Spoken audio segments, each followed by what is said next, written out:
I was reading an article on the Huffington Post that said, Republican North Carolina state legislatures have proposed allowing an official state religion in a measure that would declare the state exempt from the Constitution and court rulings. Exempt from the Constitution. I can already hear them down in Texas. Damn it! Why didn't we think of that? The Bill of Rights is not optional.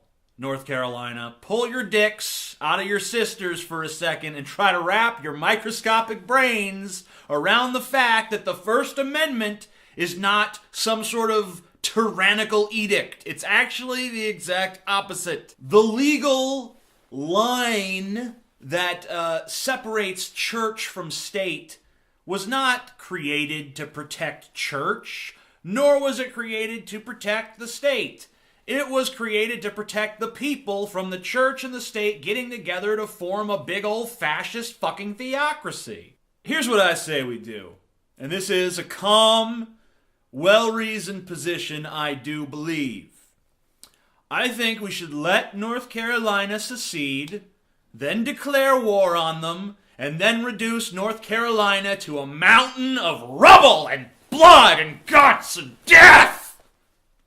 Well, maybe that's just the solution that would give me a throbbing erection. Not necessarily the best solution, but you know. Sometimes a man's got a dream. I suppose I can't believe that these regressive twits are still trying to drag us back into the fucking dark ages.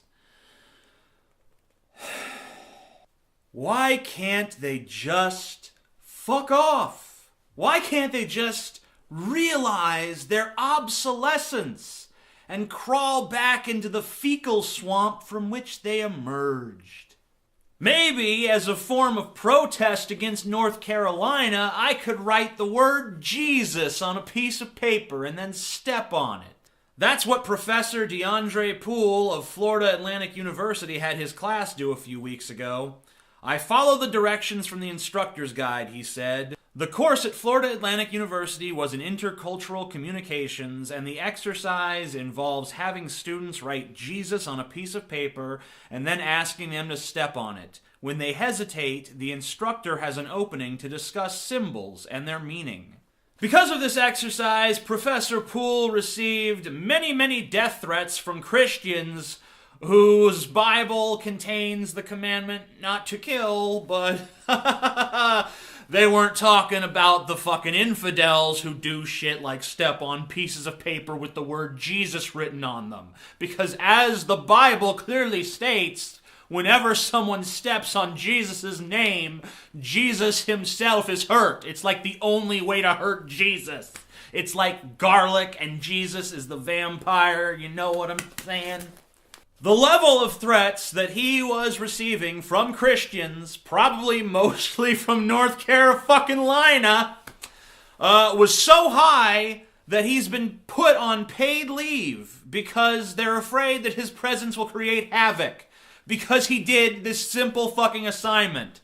I think Professor Poole's assignment was actually a bigger success than it was ever intended to be, because he was just trying to teach his class about the power of symbolism. Instead, he kind of taught us all about the power of symbolism. He taught us that there are actually people out there willing to kill and die for symbols. Of course, I already knew that, but maybe some of you are just fucking learning.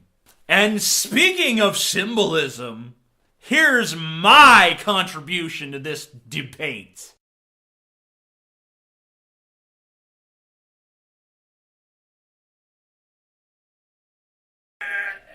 Jesus! If you like this video, be sure to comment on it, rate it, and subscribe to it. If you didn't like this video, take a fucking hike!